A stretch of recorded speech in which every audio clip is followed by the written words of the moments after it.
Welcome to Art Focus. Art Focus is a monthly show that focuses on Columbia's local arts organizations. Today, our guest is Rachel Norton from Mosey. How are you? I'm good. How are you? I'm doing great, great. So a lot of great things are happening with Mosey. Tell us about them. Well, in case you didn't know, which we're finding that a lot of people don't know, that we do have a symphony here in Columbia. We're called the Missouri Symphony, and we've been here for 52 years. So we are just moving into our 53rd next year, and it's probably going to be one of the most exciting yet.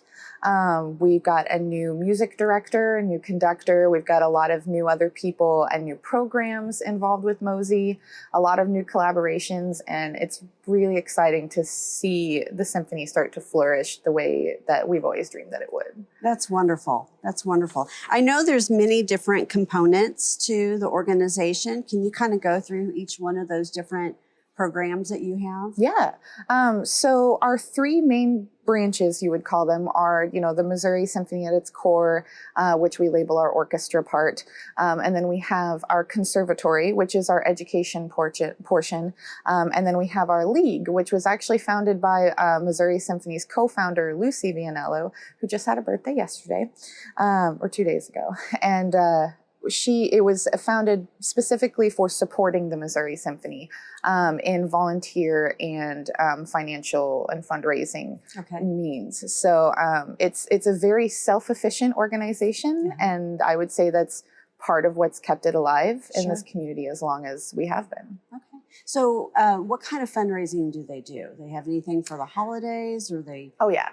So the league so we have a lot of different fundraising programs that go on, but our league branch in particular does a lot of fundraising through events and auctions that they'll put on. The most recent one we just had was our Taste of Holiday Home Tour brunch, which included a fashion show and an auction and a brunch, and it's just a grand old time. And that one fundraises through the auction to fund the Holiday Home Tour, which is actually coming December 2nd through 4th this year. Wow. And beyond that, we just try to do a lot of fundraising through interactive musical events that people aren't just paying for, getting to see a symphony, but getting to experience the symphony and be immersed in the symphony, which is something that we really strive to do. Yeah, it's amazing sitting in the audience listening to a full symphony. It's all the different moving components, how everybody blends. It's truly an experience I think everybody needs to have at some point in time in their life. I agree. There's really nothing like it. My personal background is in marching band and things like that. And coming into the orchestra setting, it really just kind of hits you in a different way and really can make the experience of music seem more like something that you are inside of rather than watching. That's exciting. We're talking about the conservatory, and you talked about educational component. I'm assuming that you have classes for children. Do you have classes for adults as well? Not yet. Not yet. Okay. So I really can't say too much about that just yet. But we're teasing the idea, trying to see what else we can do. But we got to build a little bit more resources and support before we can do something like that. But I won't say it's not on our docket. Right. But as far as the actual conservatory program itself goes, that is, I would say that's probably Mosey's pride and joy right now, is the quality of conservatory program that we have. And in case anybody doesn't know, the conservatory is specifically just students, and you can be from any area of Missouri, but we mostly serve mid-Missouri, who just want to have some kind of orchestra program and experience outside of their schooling. So we try to work a lot in collaboration with schools and with instructors to, nurture each student individually at where they're at, while also kind of bringing them to these levels of professional orchestras and, hopefully to our most advanced level someday. So do you ever give the kids an opportunity to perform? Oh yeah. Yeah. Oh yeah. I mean, do they have their own little mini concerts? Okay. Oh, So we have two main concerts for the conservatory each year that happen in the fall and in the spring, because we operate on a very academic year schedule with the conservatory.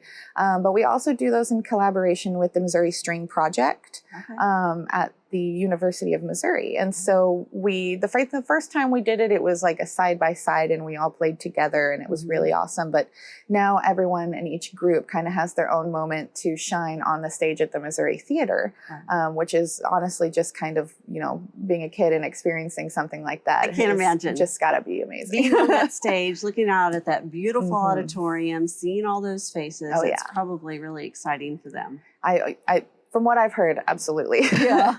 And so we really encourage them to make their big performances there, but we also offer, more small, intimate performances. Like we have a chamber program, and so those chamber recitals will pop up throughout the year. And we also give them opportunities to work with our professional musicians or other musicians with other symphonies through like our master classes and things like that. So our conservatory is definitely in a state of growing right now, which makes me very excited to see. So that's fantastic. Oh yeah. Oh, how exciting. Okay, so if people don't know too much about your organization, where would they be able to find information? Where do you always play at the Missouri Theater, or do you do other types of venues around the area? So we have a bit of course, we've got our 52-year history, but our history was we once called the Missouri Theater our home. And I would say spiritually we still do. But we are actually no longer affiliated with the Missouri Theater as an organization, but more as a client who books there. So we do like to have events at the Missouri Theater because it is our home, and it's where we belong, and it's where the symphony belongs. But we also want to make ourselves more accessible to other parts of the community who might not necessarily either feel welcome in a setting like the Missouri Theater, or just don't have the money to purchase a ticket at that higher price. And so we do a lot of what we call outreach, getting out to perform at other venues, providing these free events. Our biggest program right now that we like to do is our Preludes at the Pubs, which was an initiative we started back in 2020 to keep music accessible to our community in a safe and distance way that also supported our local businesses. And it's really grown to be this thing that the community looks forward to every year. So tell me more about that. What exactly is that program? So the Prelude to the Pubs, like I said, it was a sort of an outreach initiative to keep things, to keep music relevant during the pandemic. But it's really kind of turned out to be this nice community engagement that people come to enjoy these smaller ensembles, and the music they have will have different types. We'll have brass ensembles or jazz trios or percussion ensembles, and people can come and enjoy these for free, but they also support the local business that we are with right then and there. So it's really just a very, symbiotic relationship that we have with all of these other venues, and people just have been coming out and supporting those so much this year, which has been great. And to answer your previous question of how to get more information, I would say the best way to find out about Mosey is going to be through our website, which is themosey.org, THEM as in mansion, OSY.org. It can be kind of weird to get there at first if you don't know exactly what to type in. But our website has updates frequently, and that's the best way to get our, event information and learn more about the programs that we offer. But we're also very active on Facebook and Instagram. And that's where you can find out a lot more about our people. Great. Speaking of people, I hear you have somebody new. Yes. So our third music director in all of our 52-year history, Mr. Wilbur Lynn, Maestro Wilbur Lynn. But he just joined us after our Summer of Conductors. He was one of 4 finalists that we were able to audition through our summer festival. And it was a very, very, careful process. We really took some time with this decision. And Wilbur was awarded the position, and we are just so happy to have him on board with us. He's been doing really amazing things.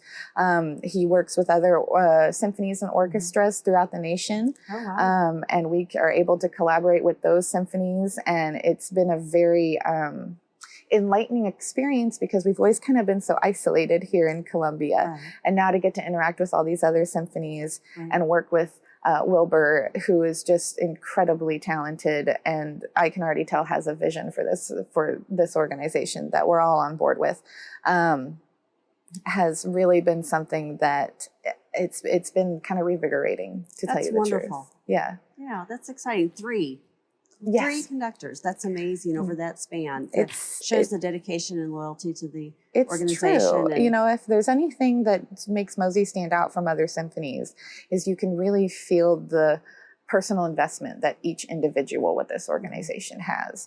And it's just because we're so small and we're so intimate, and it is a very small team that keeps things put together. But it really shows, and Right. we can see that same spirit in Wilbur already. That's wonderful.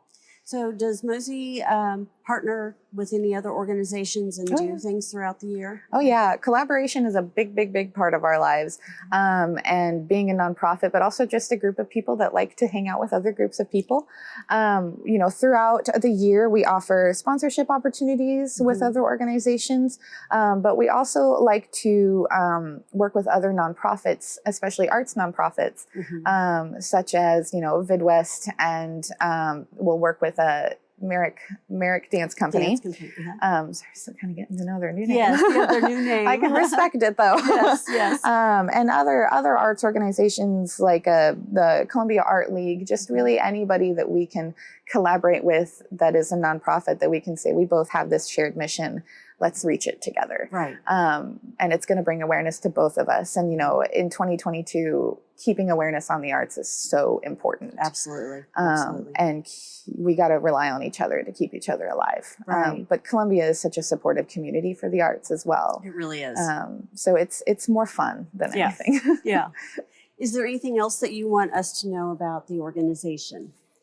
That we're really super awesome, and you can support us. That's what I was going to ask, because Come On Gives is coming up. Yes. So we have our annual end of year that we do with Como Gives with the Community Foundation. We are participating. We're going to be having a kickoff Mosey live stream on Giving Tuesday. Okay. So you can stay tuned for more info on that. Check out our website. Yes. And we're also going to be campaigning the whole of December. But we've got plenty of other events coming up as well. And our big holiday event happening on December 11th is our Symphony of Toys presented by Shelter Insurance. Oh, fun. And that's one of my favorite annual events, because it's just so beautifully decorated for the holidays. Right. And we've got a really great lineup of guest artists. Wonderful. So that's going to be kind of like the next kind of big thing for us is December. So stay tuned for all that. Wonderful. Well, thank you very much. It's been a pleasure chatting with Thank you for having I me. look forward to attending the events and meeting the new maestro and seeing. We're having a coffee with the conductor on November 12th, and it's a free event. Okay. So if you'd like to meet him then, feel free to come on by. Wonderful. Awesome. Thank you very much. I appreciate it. Awesome. Yeah, thank you.